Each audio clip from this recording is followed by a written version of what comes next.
Hello, my name is Hassan Sorrells, and this is the Leadership Lessons from the Great Books podcast shorts. There's no co-host on these shorts episodes.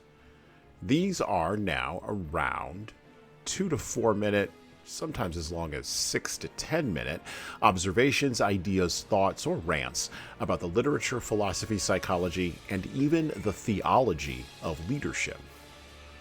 Because listening to me talk about leadership for now around 2 to 4 minutes is still better than reading and trying to understand yet another business book.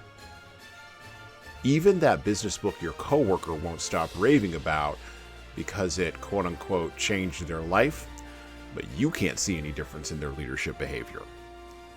So how good could that author be? Wars, conflicts, fights, disputes, and disagreements happen for both stated and unstated reasons. The book of James in the Bible has this to say, "From whence come wars and fightings among you? Come they not hence even of your lusts that war in your members? Ye lust, and ye have not. Ye kill and desire to have, and cannot obtain. Ye fight and war, yet ye have not, because ye ask not. Ye ask and receive not, because you ask amiss, that you may consume it upon your lusts." James 4, 1-4.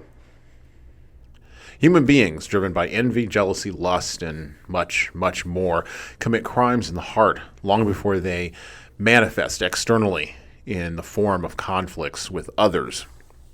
And then when those lusts are not satiated, as they can never truly be, people escalate, which causes an escalation in response, and soon an entire nation state can be engulfed in flames.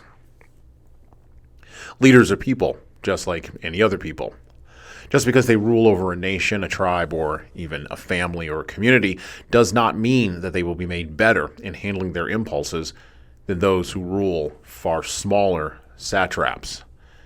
And because leaders are people, and people are led by their passions and lusts inevitably into wars, fights, disputes, conflicts, and disagreements, they must be prepared by being sober-minded and refraining from rushing into conflict.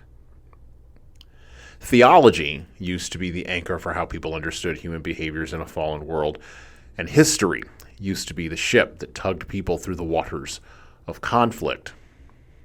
Christian theology teaches that man is fallen due to the ravages of original sin, and history, at least history taught before the beginning of the 19th century in the West, taught that man will sin repeatedly in ever more decadent cycles if circumstances and outcomes don't serve to discipline him. Leaders, be self-aware enough in your heart to recognize those impulses that are driving you to war, and be sober-minded and refrain from rushing into conflict. And well, that's it for me. Thank you for listening to the Leadership Lessons from the Great Books podcast today. And now that you've made it this far, you should subscribe to the audio version of this show on all the major podcast players, including Apple iTunes, Spotify, YouTube Music, and everywhere else where podcasts are available.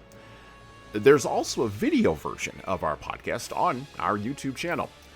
Like and subscribe to the video version of this podcast on the Leadership Toolbox channel on YouTube. Just search for Leadership Toolbox and hit the subscribe button there on YouTube. And while you're doing that, leave a 5-star review if you like what we're doing here on Apple, Spotify, and YouTube. Just go below the player and hit 5 stars. We need those reviews to grow, and it's the easiest way to help grow this show. And tell all your friends, of course, in leadership. By the way, if you don't like what we're doing here, well, you can always listen to another leadership show. There are several other good ones out there. At least that's what I've heard. All right. Well, that's it for me.